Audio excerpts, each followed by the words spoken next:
안녕하세요.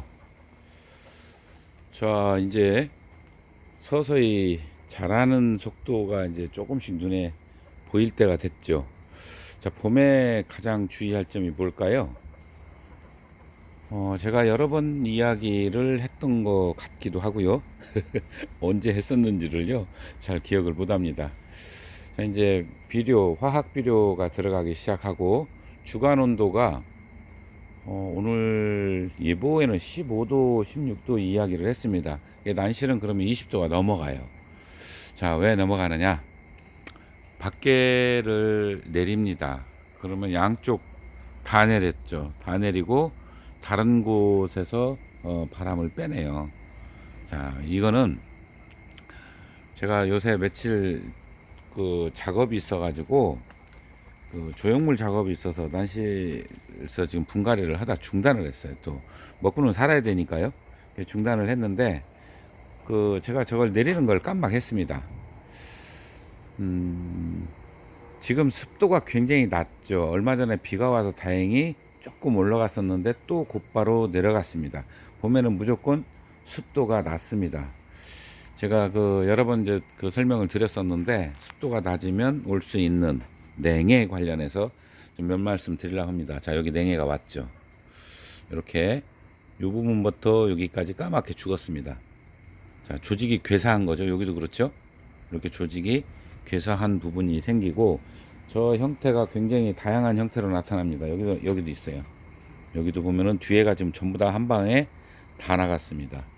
자, 도대체 이게 왜 오는지 이거에 대해서 어, 지난 제가 언제 말씀드렸을까요? 그 통풍 관련해서 말씀을 드렸었던 걸로 기억이 나는데 바람의 종류도 말씀을 드렸고 뭐 이렇게 그때 제가 바람을 뭐 이렇게 건들 바람 그 다음에 흔들바람, 이건 센 바람이라고 제가 말씀을 드렸고, 실바람 또는 남실바람, 산들바람, 그거는 난초에 유용한 바람, 그 속도는 대략 1.5에서 3m 미만, 뭐 이렇게 제가 설명을 드렸던 것이 제가 생각이 나는데요.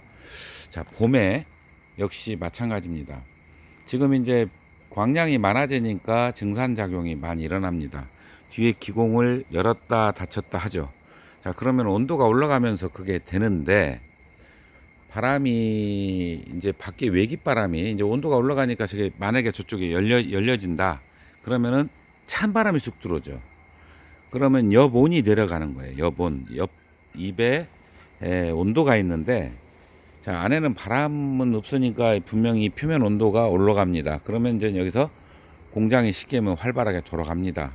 그래서 영양을 만들고 뭐 여러 가지 이제 만들어서 축적을 하게 되고 그 다음에 신화 쪽 뿌리 쪽에 영양을 주어서 자꾸 이제 키우죠. 이제 새로운 신화도 만들어야 되고 그 다음에 작년도 못 컸던 것도 다시 키우게 되고 이런 활동을 합니다. 자, 그게 이제 계속해서 쭉 일어날 텐데요. 그러다 보니까 지금 주의해야 될 게 뭐냐면 급격한 변화를 줄여야 됩니다. 일교차를 말씀을 드린 적 있었죠. 10도 이상 벌어지는 게 어, 냉해 올 가능성이 있다. 그런데 제가 그 전에 이런 말씀을 안 드렸어요. 10도 이상 벌어져도 괜찮은 게 있습니다. 예를 들어 한 15도까지도. 그거는 외기 찬바람이 들어오지 않는 조건입니다. 그렇다면은 그런 정도까지 벌어져도 잘 견디는데 가급적 10도 이상은 벌어지지 않는 것이 훨씬 유용하다라고 말씀을 드렸습니다. 그리고 습도 문제가 있어요. 온도가 올라가면 당연히 이제 여본이 올라가고 활발하게 활동을 하는데요. 이제 그거는 여러 가지 조건이 있죠. 빛, 우리가 이제 조도, 광도 뭐 이렇게 표현하는데 빛이 많아지면은 광합성 작용을 통해서 활발하게 증산작용, 그러면 이제 공중 습도 얘기가 나옵니다. 너무 습도가 높아도 안 되지만 지금은 높을 수가 없죠. 무조건 낮습니다. 제가 지금 한 40%될 것 같은데요. 쉽게 얘기하면은 그걸 뭐라고 하던가 제가 그 명칭을 까먹었는데요. 어, 우리가 의조점이라 하던가요? 그 얘네들이 지나치게 낮으면 습도가 낮아지면 활동을 또 멈춰요. 자, 그러면은 습도가 지나치게 낮아져서 이제 물을 빨아들이지 못하면은, 물론 이제 물을 자주 줘야 되는 이유 중에 하나입니다. 물을 많이 주면은 그 제가 한 40% 또는 35% 이렇게 잡는 그보다 밑으로 내려가도 최소 활동을 합니다.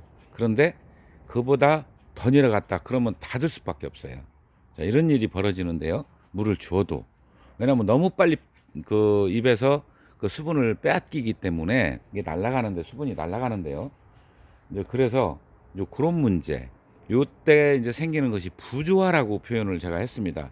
그리고 식물이 이 난초가 스트레스를 엄청 많이 받는다, 이런 표현을 썼죠. 자, 그때 나타나는 것이, 그 스트레스가 심해지면 좀 전에 보여드렸듯이 저런 냉해 발생이 옵니다. 그 냉해 조건이 굉장히 다양하게 온다라고 제가 이제 말씀을 드렸는데, 자, 그러면 그거를 조금 더 이제 생각을 해보시면 물을 자주 줘야 되겠죠. 그 다음에 외기에서 찬바람이 급격히 들어오는 게 또 만나면 이 여본이 떨어지면서 또 뒷기공을 닫죠. 그러니까 이런 것들을 하나씩 하나씩 주변을 살펴봐서 문제가 되는 부분들을 정리하는 겁니다.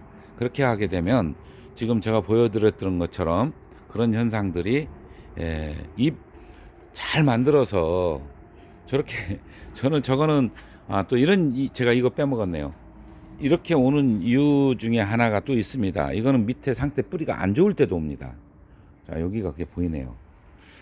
자, 그건 신화가, 전년도 신화가 적게 자랐을 때 뿌리가 약하면, 예를 들어 습도가 낮으면 빨리 물을 빨아들여야 되는데 뿌리 기능이 약해졌을 때 못할 때 이런 현상이 벌어집니다. 여기도 왔죠. 자, 정상적인데도 불구하고 봄에 그런 현상이 온다면 다른 이유도 있습니다. 뿌리가 약해도 옵니다.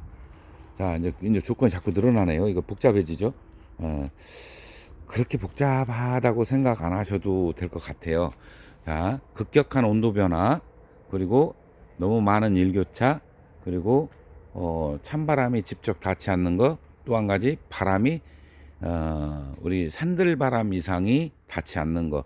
그래서 저는 봄에는, 건조기에는 선풍기를 가급적이면 틀지 않아도 된다라고 이야기를 합니다. 왜 그러냐면 이 안에서 이제 그 우리 흡연하시는 분들은 잘 아실 거예요. 펴보면 좀 전에 뭐 돌아가는 소리가 났었죠. 온도가 올라가니까 돌아가 나갔습니다. 그때 보면 그쪽으로 딸려갑니다.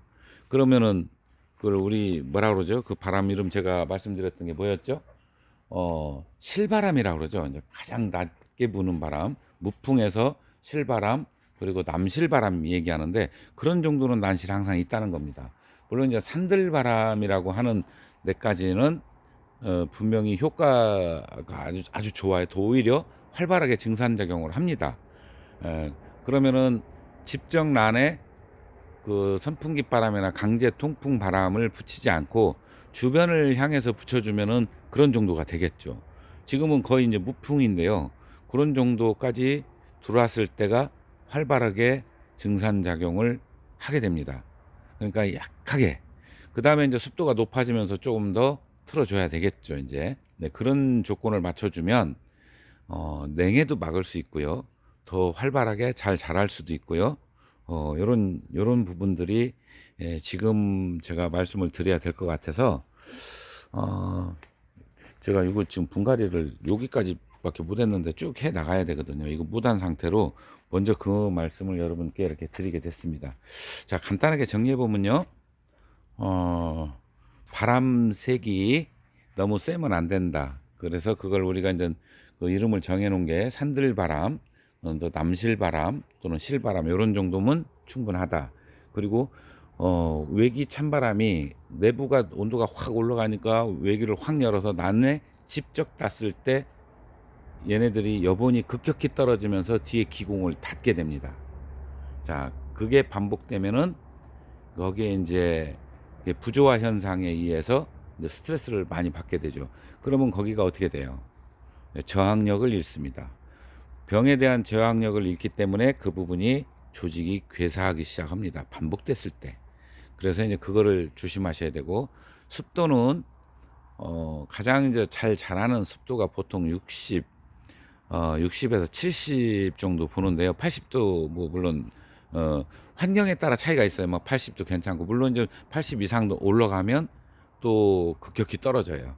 그리고 그보다 더 위험한 것은 위조점이라고 그랬어요. 제가 그 너무 낮은 습도가 대략 뭐 35 이렇게 얘기를 하는데 한 40% 미만 내려가면은 그 현상이 바로 나타나기 시작하기 때문에 그러면은 또 증상 작용을 못 하고 또 닿죠. 수분을 빼앗기니까. 그래서 물 자주 주고 그다음에 습도를 유지해 주려고 노력을 하셔야 되고 그다음에 광량이 풍부하게 들어올 때는 약간 바람 밑풍 정도 들어오게 해줘야 되고 자 요런 거 그다음에 또 있죠. 그 증산작용 이제 광합성 작용을 계속해서 하면은 비료가 필요합니다. 화학 비료가 지금은 필요하다고 말씀을 드렸죠. 물개 자주 반복해서 주는 것이 효과가 있다. 자 이렇게 해서 이제 이번 시간에는 한 가지 더 보여드릴게요. 제가 저쪽에서 본 게 있으니까 그쪽 가서 보여드릴게요. 자 이게 냉해 형태가 하도 다양하니까요. 이렇게도 옵니다. 이거는 이제 중국 준한 한구 화정인데도 이게 보면은 뒤에가 이렇게 오더라고요. 이런 식으로. 예, 이제 전년도 거는 안 왔는데 그 전 올해 묵은 쪽에서 이렇게 왔습니다. 자, 이제 찬바람이 이게 좀 닿았던 모양이에요. 그러면 형태가 굉장히 다양하게 오죠. 자, 이렇게 해서 냉해 관련해서 지금쯤 대비를 하셔야 되기 때문에 거기에 맞춰서 여러분께 냉해에 대해서 소개해 드렸습니다. 감사합니다.